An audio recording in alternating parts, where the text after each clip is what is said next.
If you don't care about saving 50% off your wireless bill for the same 5G coverage the big guys are charging a fortune for, maybe you care about keeping jobs in America. Pure Talk does.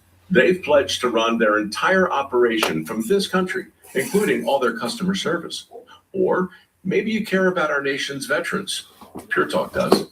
They've donated hundreds of thousands of dollars to America's Warrior Partnership, a fantastic organization. Going to be on the air with Middleboro Matters in just a couple of minutes.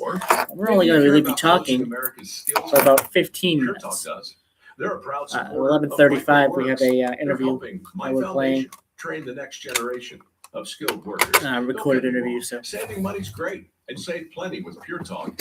But if you want to be in business with people who share your values, dial pound 250, say micro, and switch to an American wireless company that actually stands for something.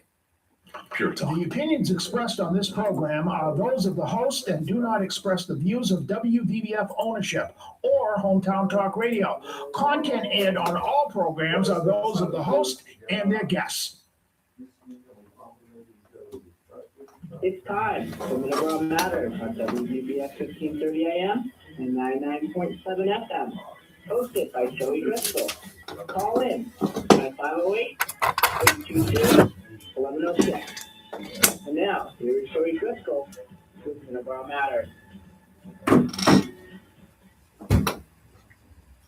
And good morning, everybody, and welcome to Middleboro Matters. I am Joey Driscoll. Today is Monday, April the 6th, 2026, 11:13 a.m. here. Open phone lines for the first half of the program. At 11:35 a.m. This morning, for the remainder of the show, from 11:35 to 12, we'll be playing a pre-recorded interview that Ron Lancaster recorded last week with MBTA official Ryan Coulahan. So we'll be doing that at 11:35 a.m. this morning. That'll also serve as kind of like the transportation topic for today as well, by the way. I think the main topic of the interview was South Coast Rail. So we're going to play that interview at 11:35 a.m. this morning, so in about 20 minutes from now. Here in the first half of the program, your phone calls, 508-822-1106 is number to call, 508-822-1106. So in this first half of the program, we got a couple things we can talk about here. Let's start off with some sports. Got a couple of different things to talk about. Today is Monday, so for the MILB, it is the built-in off day for the MILB.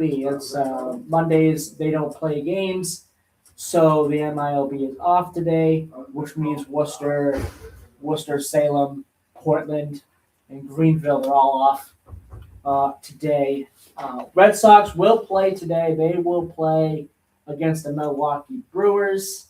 That's a 6:45 p.m. start this evening. Brewers are 7-2. The Boston Red Sox have started very, very poorly at 2-7. I believe I heard somewhere from a couple of different sources that this is the worst start, one of the worst starts that the Red Sox have ever had as a franchise. So that is not something to be proud of there for the Boston Red Sox. A couple of other things to mention with our national sports. At the end of this month will be the NFL draft. We'll talk a little bit more about that as it gets closer. The Bruins last night lost a very close, very tough game against the Flyers, 2-1 in overtime. The Celtics continue to win. They do very, very well. Last night, they defeated the Raptors 115-101. So the Celtics continue to kind of win games here as we get close to the playoffs. For the NCAA tournament, March Madness is over. The national champion for the women has been decided. It is UCLA. defeating South Carolina very soundly, 79-51. Very interesting results there for UCLA. But there you go. UCLA winning their first national championship as well, by the way, with the score again 79-51 over South Carolina. And finally, UConn and Michigan. And the men's side, they'll fight for the national championship tonight, 8:50 p.m. on TBS. Number 2, UConn. Number 1, Michigan. That should be a very interesting matchup as well. Let's go to the phone line to say good morning, caller. You are on Middleboro Matters. Yeah, get the phone lines up. Okay, let me start over here and say good morning, caller. You are on Middleboro Matters. Hi, Joey. Can you hear me?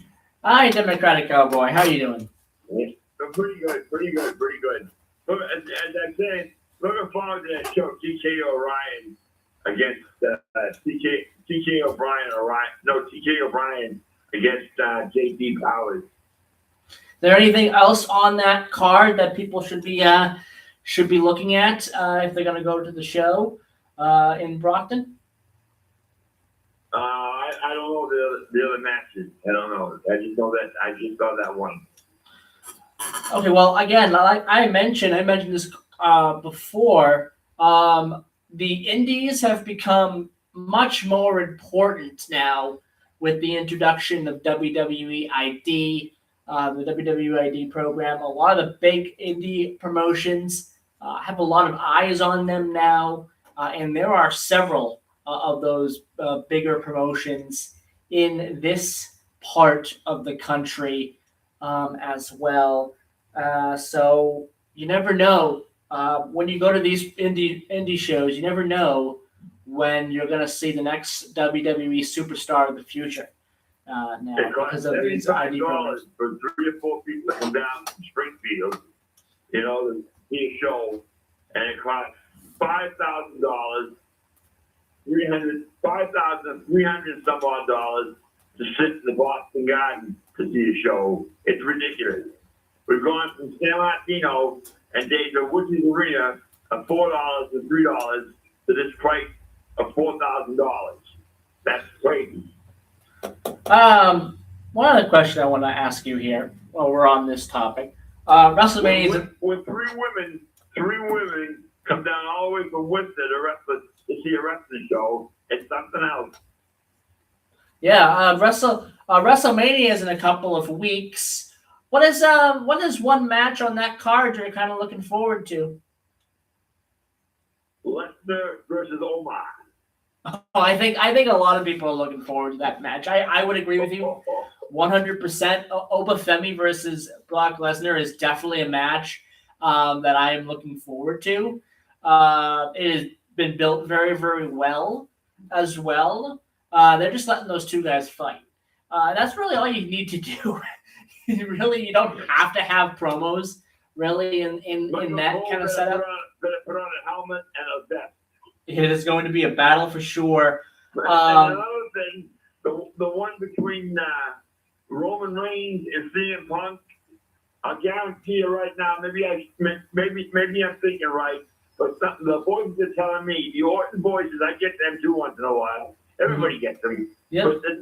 But what's telling me is The Rock at the last minute. The Rock's gonna come out. Yeah, I think The Rock is going to come out. And it's going to be a very interesting thing. I think, I don't know how that is going to end up going. I think CM Punk will retain the title. I just don't know how, in what circumstances. I really don't need to see The Rock versus Roman Reigns for a title. I don't think we need to see that. Just advertising Roman Reigns versus The Rock as a standalone matchup is enough. Because it's all family. It's all family. This family of Samoans goes way back. Exactly. To Manu, he used to wrestle Mike Sparker. And it goes way back to Manu, it's Rikishi, it goes way back to Umaga, it's the Seeker and his brother Taka, whatever they name it. It goes right back to Peter Maivia. This is a family of Samoans. Yeah, you have a pre-made story right there, right in front of you, that does not need the World Heavyweight Championship. It just doesn't need it. So I think CM Punk will win, especially if I'm hearing some rumors here, especially if rumors are true that CM Punk is going to come out to his old ROH theme. Yeah, I think at that point, if that happens, yeah, definitely he'll retain. I don't think they're going to roll out that theme, which again is a very iconic theme for CM Punk and in wrestling in general. Talking about the independent. Have you ever gone on the computer? On the computer, I just got it for $10 a month. And all the independents that are on there. Yeah. I mean, again, the independent thing is thousands of them. Like I said, the independent scene is stronger than ever, and with the introduction of WWE ID, and I'm assuming AEW eventually in the future will have something similar to WWE ID, where they'll go out and they'll scout prospects as well in the future. So I mean, when it comes to that, I think it's very positive for the independent scene, because that means more eyes, more very, very important eyes on the independent scene. So, yeah, I mean, and also a lot of these independent companies or smaller companies, they're getting TV deals now. And that's a big deal as well. Even the smaller big companies, like TNA is a smaller big company. I mean, it's a massive company. Well, the one up here is getting a Boston TV. is a personal friend of mine, Brian Drew. When I go up there, it's like going to Allentown, Pennsylvania. You take a look at the same two things. You know what I mean? You go on the YouTube and you put in pro wrestling, and all the matches come up from Allentown, Pennsylvania, Hamburg. When Vince McMahon used to talk to Bruno and Buddy Wagner way back, I don't think he was back in that era. I don't know if he was born in that era or not. But when I started that era, Channel 56, and the thing is that if you look at those two places, and they're exactly like the VFW Hall and the Allentown TV era. Well, again, we'll see what happens over the next couple of weeks with a lot of these big-time shows. April is a massive month for wrestling. You got WrestleMania. You got a big AEW show coming up. I believe it's on the 12th. So that's coming up this Sunday called Dynasty. You got a lot of big different things. You got TNA has a big event coming up as well. I'm sure you got many more. New Japan has something going on in April. So you got a lot of big companies with some big events happening in April. So we'll see what happens there. But I have to take a quick commercial break, Democratic Cowboy. So I'm going to let you go. Well, but I really liked the Vengeance show last Saturday night. That was really good. That was good. They advertised Plymouth and Lowell. Yeah. But something, you really can't have a TV in Plymouth because you blow all the fuses. Well, that's interesting. Thank you, Democratic Cowboy, for calling in today, and call back again next week. You're welcome. Between you and the other people in the station, Joey, I think you're the greatest. Thank Have you. a radio station once again. Thank you. Yep. Bye-bye. That was Democratic Cowboy giving us a call. Let's take a quick commercial break. When we come back, we'll finish up with the sports, and then it'll be 11:30. So, we'll be doing our news at 11:30, and then we'll have that interview that Ron Lancaster recorded recently with NBTA official Ryan Coulahan, talking about South Coast Rail and probably some other things as well. That's coming up at 11:35 a.m. This morning. So stay tuned. We will be right back after this commercial break.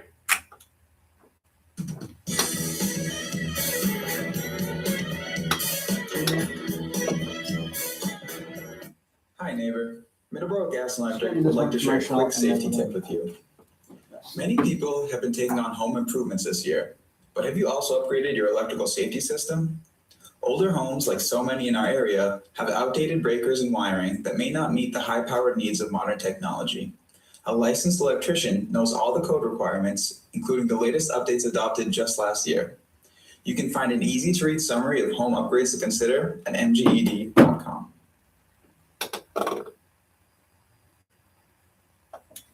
2026.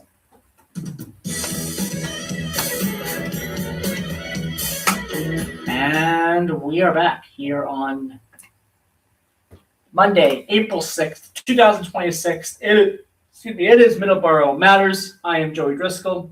Let's continue here on a little bit of sports that we're doing here. Another thing I want to mention here real quick, that it is Masters Week, the big time golf tournament in Augusta, Georgia, Georgia National. It will take place starting on Thursday and go through Sunday. The Masters tournament, always a big tournament in golf in the PGA. So we'll keep an eye on that this week, and we'll talk about it later on this week. For varsity baseball for Middleboro, they have a game today at 4 p.m. They'll take on Somerset Berkeley Regional. That's a home game. For Taunton baseball, they have a home game as well. They'll take on Franklin, and that will be at 3:45 p.m. this afternoon. Taunton softball has a game this afternoon against Franklin as well, 3:45 p.m. And then Middleboro softball has a game against Somerset Berkeley this afternoon at 3:45 p.m. And that is an away game. So there you go. That's your local sports, and a quick little update on the MILB. And stay tuned on Friday. I know I didn't get to it today, and we're running out of time a little bit here with this, but stay tuned on Friday.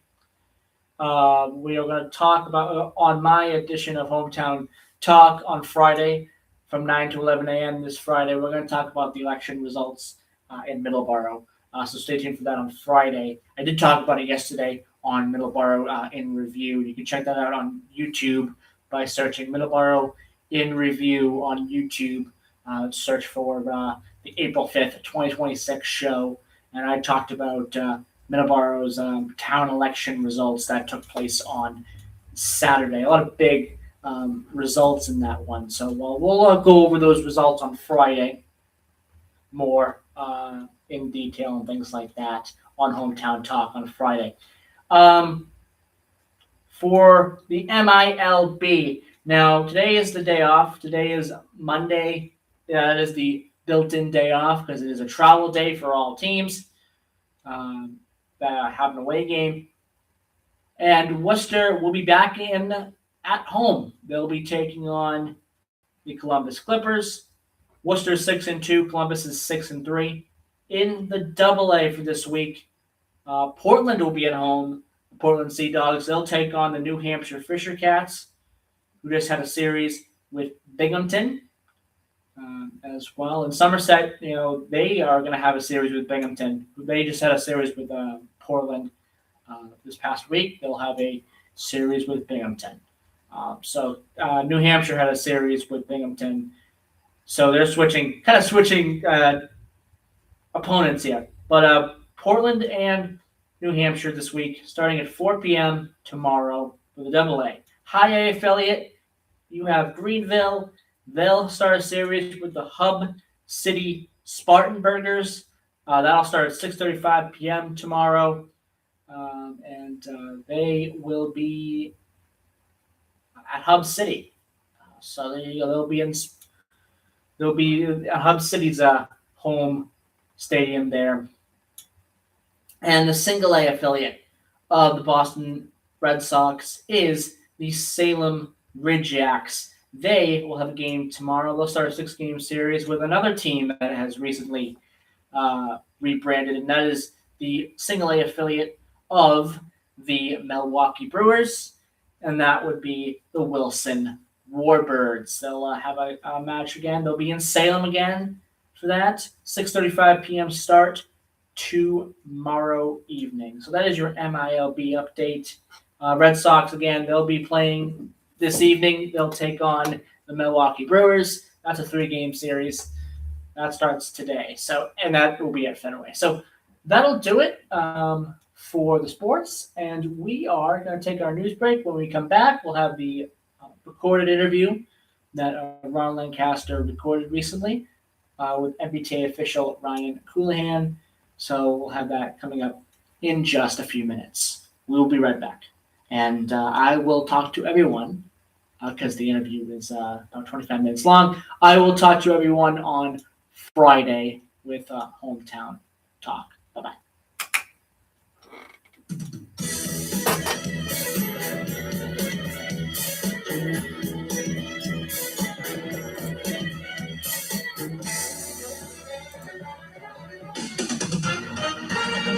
With SRN News, I'm Rich Hamilton in Washington. The clock is counting down toward President Trump's deadline for Iran to allow free, unrestricted shipping through the Strait of Hormuz. The president's deadline is tomorrow, 8 p.m. Eastern Time. If Iran fails to heed the deadline, the president vows to hit infrastructure hard, including power plants. The president recently said the U.S. does not rely on or need the strait, and that European countries should I am going to leave this live stream going here for that 25 minutes, so people can listen to the interview.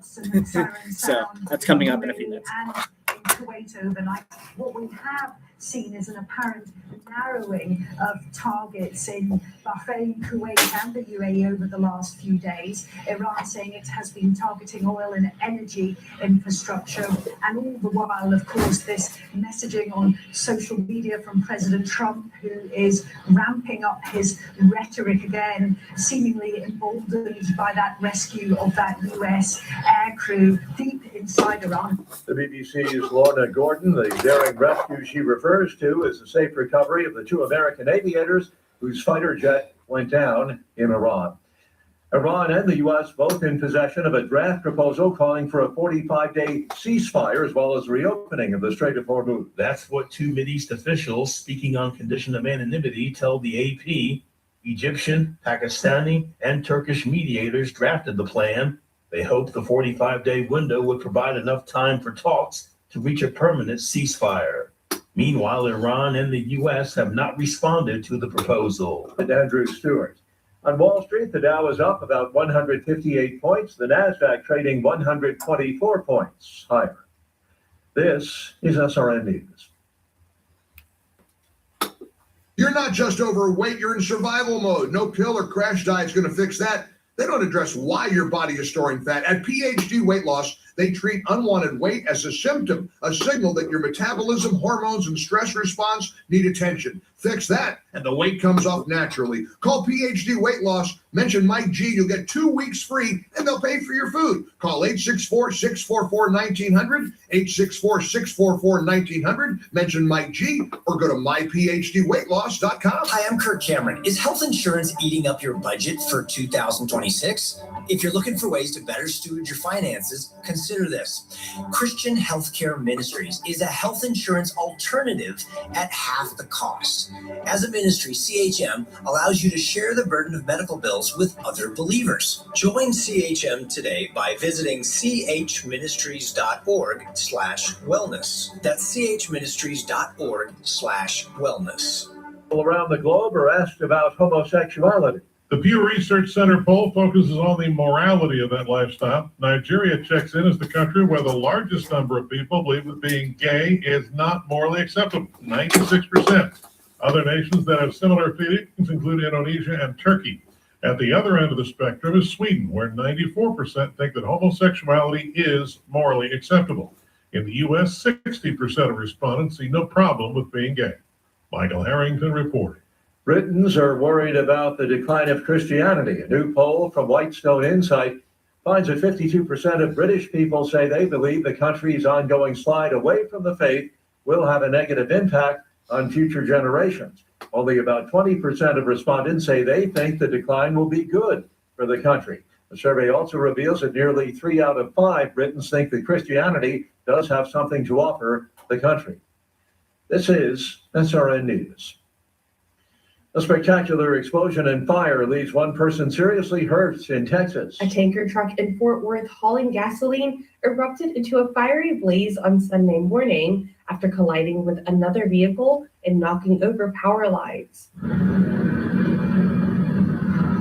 Fort Worth Fire Department spokesperson Craig Chojasak says the driver was sent to the hospital in critical condition with burn injuries after the power line sparked a fire as he attempted to prevent the gasoline from spreading. The truck was carrying 9,000 gallons of gas. Fire crews worked for hours to contain the blaze. Trochasak says the truck driver was the only person injured. Audio courtesy of Bailey Moss. I'm Haya Pinjwani. The Artemis 2 astronauts set a record today, traveling farther from Earth than anyone ever has when they zip around the far side of the moon before they head back home. More details, SRNnews.com. Okay.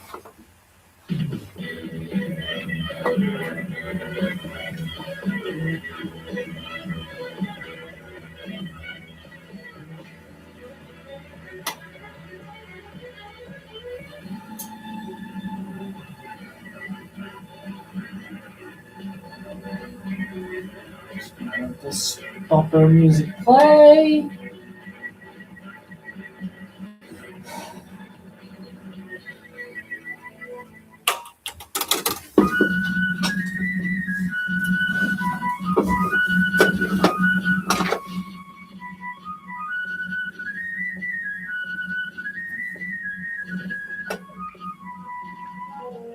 Hello again, everyone. It's been about a year since South Coast Rail, linking Boston with southeastern Massachusetts, including us here in Taunton, along with Fall River and New Bedford, began operations.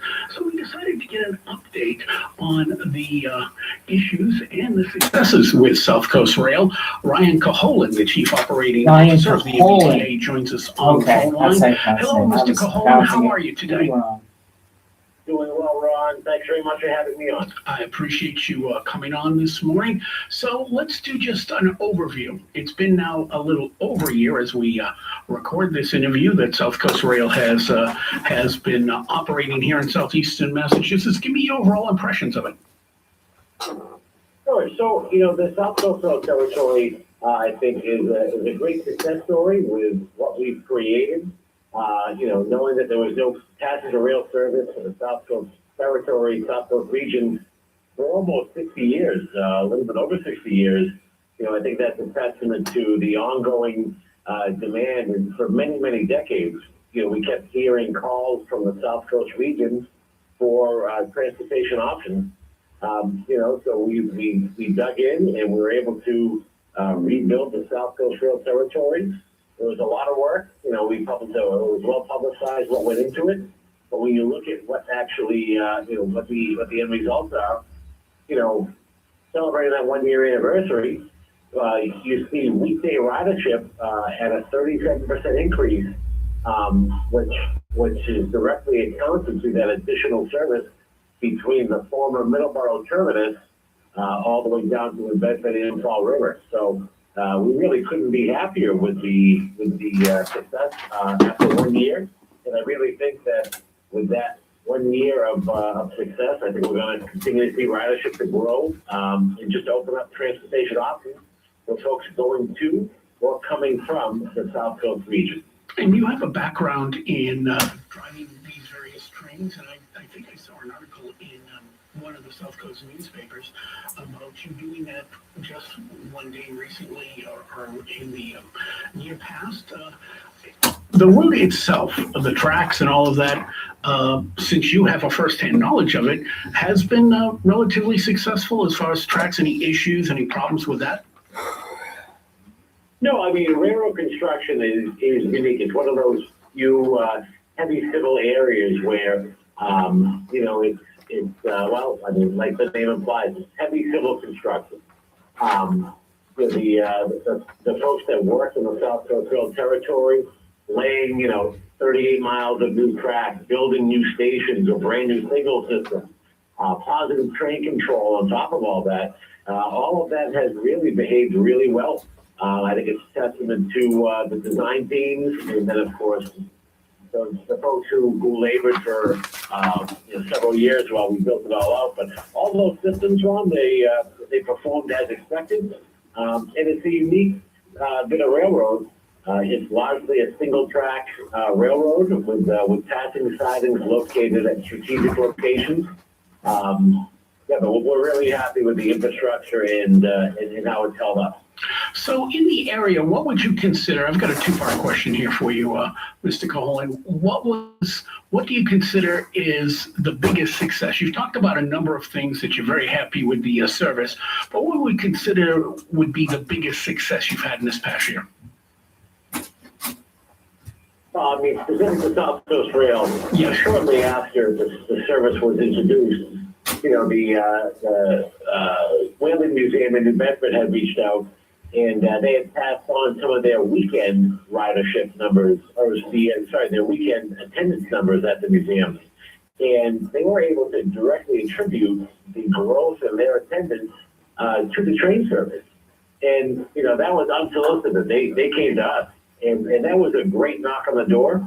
And that really pushed us to watch what ridership is looking like out there, not just from a one direction, New Bedford or Fall River to Boston. But we have to remember, I think a lot of folks are using this service to get out, particularly on weekends, to the South Coast region. It's a beautiful area. I was born in New Bedford. There's nothing quite like a Saturday evening dinner at some of the restaurants around both downtown Fall River and New Bedford. So, for those who are listening, who are thinking about maybe taking a trip, if you live, outside the South Coast community, I recommend it. Bring your appetite. But when you look at other ridership too, you have to remember, I think that the South Coast Rail service opens up a lot of opportunities, particularly for students coming from the New Bedford, Fall River area, or points in between, going up to Bridgewater State University. And, in communication with Bridgewater State, they're seeing a lot of ridership coming into Bridgewater State University, heavy student population, and all folks who are just looking for that opportunity, that transportation opportunity. Get people out of the cars, get them off of Route 24, get them on the train, and let's get into Bridgewater State. So we're seeing a lot of interline ridership as well. I'm glad you mentioned that, because I think people have sometimes a misnomer that South Coast Rail, it's wherever you pick it up. We'll use Taunton since we're at Taunton Station, and you go directly into Boston. That's not always the case. People go to, be it Bridgewater State, as you mentioned, or Braintree, or Quincy, or those areas. So it's just not, you get on and you get off at Boston, which is, probably most of the riders do that, but a number of riders get off at different locations, correct? That is correct, Ron. That's actually a big driver with where the MBTA is at, rebounding with the world post-COVID-19, and how we're able to set the tone across the nation for a return to ridership coming out of the COVID-19 pandemic, because we adjusted our schedules and we broke away from that traditional Boston-centric heat-type commute where in the morning you assume that everyone is coming into Boston, in the afternoon, early evening, everyone is leaving Boston.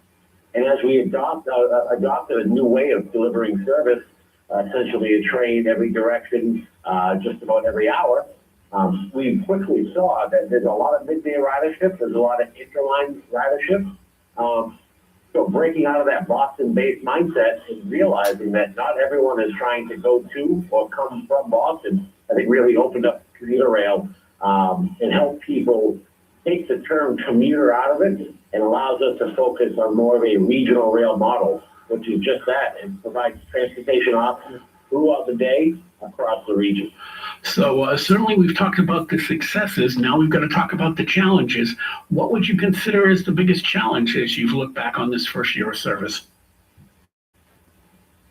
Well, having spent a lot of my career as a locomotive engineer, Ron, I was one of the folks who ran freight trains through the South Coast Rail territory when it was largely a 10-mile-an-hour train every other day type operation.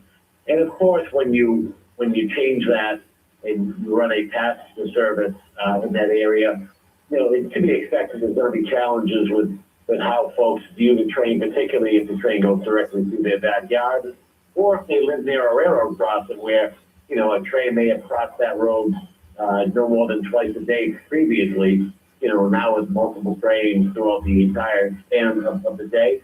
That has definitely been challenging, and we understand that that could be frustrating if you live next to the track. We reopened a lot of our noise mitigation programs, which don't necessarily focus on train horn noise at crossings, because we're required under federal regulations to sound that horn when approaching and passing over a public grade crossing. But the MBTA did want to work with the municipalities. We conducted what's called a grade crossing assessment to determine what the communities could do to potentially obtain any quiet zone exemptions through the Federal Railroad Administration. And I just want to highlight that because, that is something between the municipality and the Federal Railroad Administration. The MBTA, or the operating railroad, really doesn't have any role in that. And the reason being because in a lot of cases, there has to be improvements to the roadway, whether it's median channelization, approach signage, vegetation control, far outside of the footprint of MBTA property. And it's on the municipalities to maintain all that. So that's why that quiet zone exemption is between the municipality and the Federal Railroad Administration. But that's been a challenge, and we do our best to be responsive. I know that in the last 6 months, I've made myself very available to the abutters who want to report unnecessary horn noise. And quite frankly, I think people have now started to become accustomed to it. But obviously, if there is something out of the ordinary or something that is what I would dub as a nuisance, I'd like to know about it, because ultimately we need to coexist. We provide, I think, what the past year has proven to be a valuable service to folks in and about the South Coast region. So, it's really all about setting expectations on both sides and working together when things aren't going exactly as planned. I know, having read articles about a number of our area communities who hold events to talk about South Coast Rail, and I think their major issue has been with the noise, especially around the railroad crossing. And I can tell you this, Ryan, I live about 2 miles away from the Taunton Depot station up there in East Taunton, and at certain times of the day, especially late at night and sometimes early in the morning, I can hear that train whistle. So it travels pretty well. Now, it's not a nuisance. It doesn't wake me up at night or anything like that.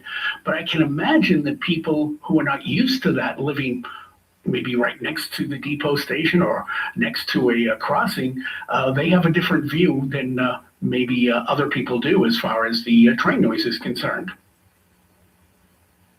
That is very, very, very true, Ron. They definitely get a different perspective, and like I said, it's a balancing act between complying with the federal regulations, but of course, to safety. Running so many additional trains through any community at higher speeds, we need to make sure that safety is at the forefront about how we're operating. I would imagine, I don't know this, I will tell you this, when I've seen a train go through an intersection where I've been, I will say this, they move rather quickly. It's only a few seconds between when the train moves and when traffic can get going again. So unless you've heard differently, that doesn't seem, traffic being backed up in intersections doesn't seem to have been a problem. Is that correct? Is that what you're hearing, or have you heard of problems with that?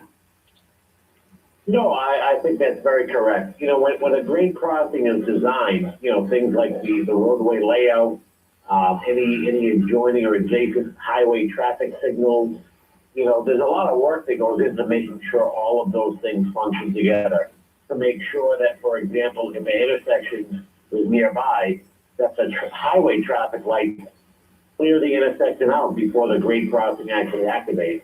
So there's a ton of design work and a lot of calculations, but all of that has really proven to be exactly where we expected it to be. So we don't hear any complaints about unnecessary traffic backups or any type of gridlock, because like you said, typically if you arrive at the grade crossing as the gates are coming down, typically 30 to 40 seconds later, the train is gone, the gates have gone up, and you're free to continue.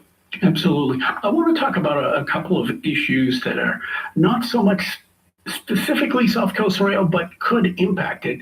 One that's been talked about quite a bit is train service to and from what they're calling Boston Stadium or Gillette Stadium, that we basically know it for the World Cup. Could you see, obviously that's a different service that people would go onto. They go from Boston to the location in Foxborough. Could you see any impact to South Coast Rail as a result of the increased ridership that is expected during the World Cup? So the scheduling teams are working really hard, and we actually expect in the coming week or so to be able to release what our operating schedules are going to look like to support that World Cup service between Boston South Station and what will be known as Boston Stadium. What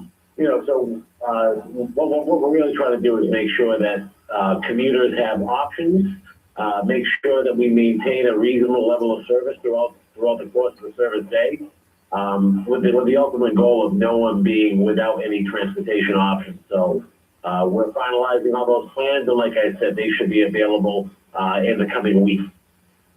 So we'll update our folks when those become available. But there's one thing, we are taping this interview, we're playing it at a later date, but we're taping this interview on March the 30th. And this morning, Governor Healy announced some kind of very exciting fares and discounts that are going on with South Coast Rail, or with not only South Coast Rail, but commuter rail during the summer months. Let's talk a little bit about those, which would include Fridays where fares are free.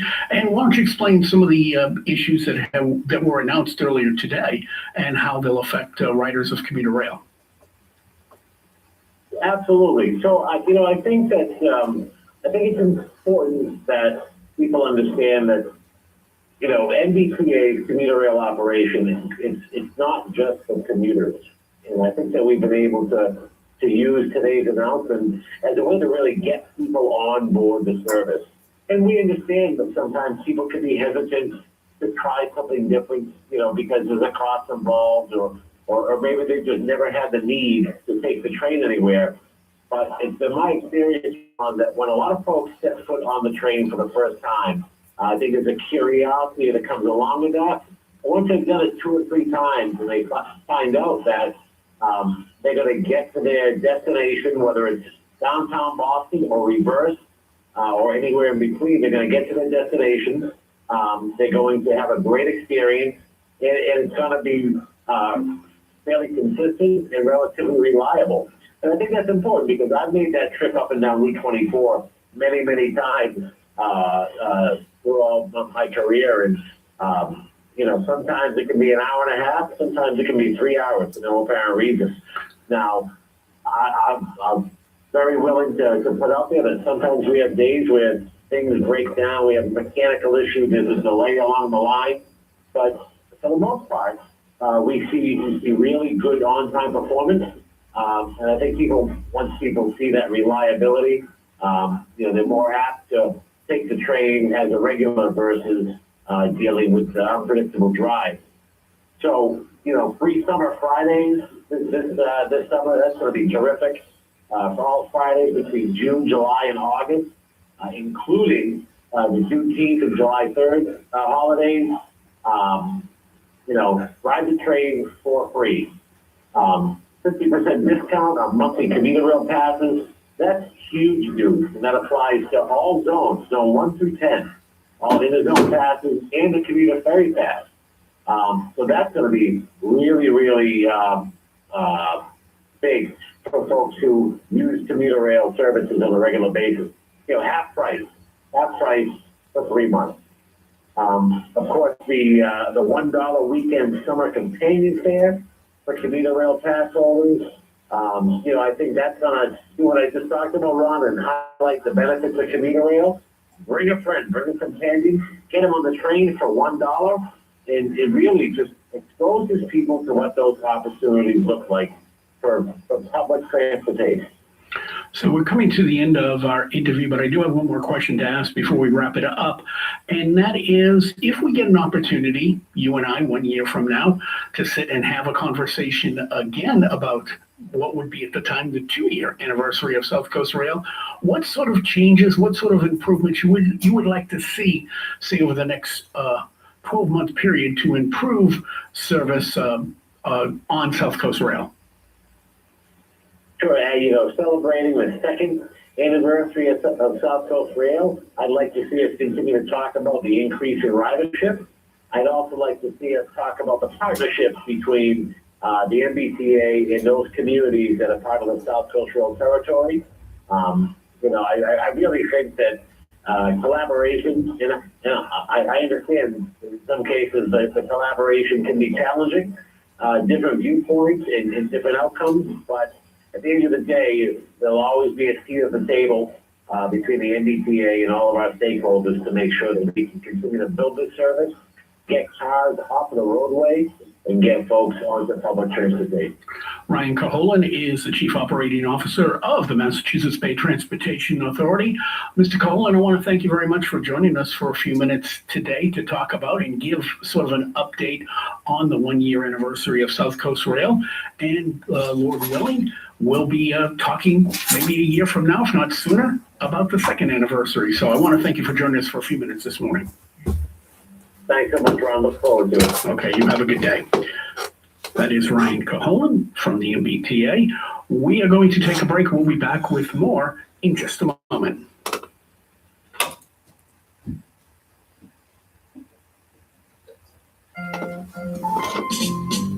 WVBF is your hometown radio station.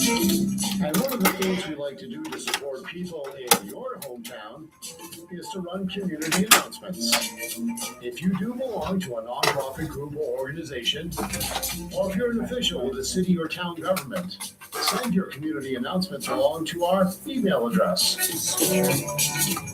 It's safe, it's fast, and it allows us to get right back to you if we have a question. Send your community announcements to WVBF1530@hotmail.com.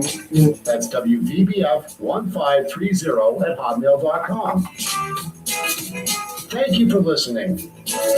Your hometown radio station is AM 1530, WVBF, and 99.7 FM.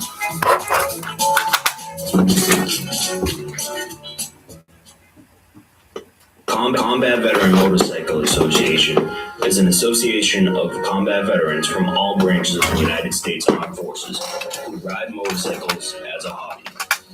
Our mission is to support those who have defended our country and freedoms. Our focus is to help veteran care facilities provide a warm meal, clothing, shelter, and guidance, or simply to say thank you and welcome home. We have members from nearly all 50 states living abroad. Gonna end the show here. Thank you everyone for listening, and bye-bye. With several serving in combat areas now. Oh, there we go. Sponsor and or participate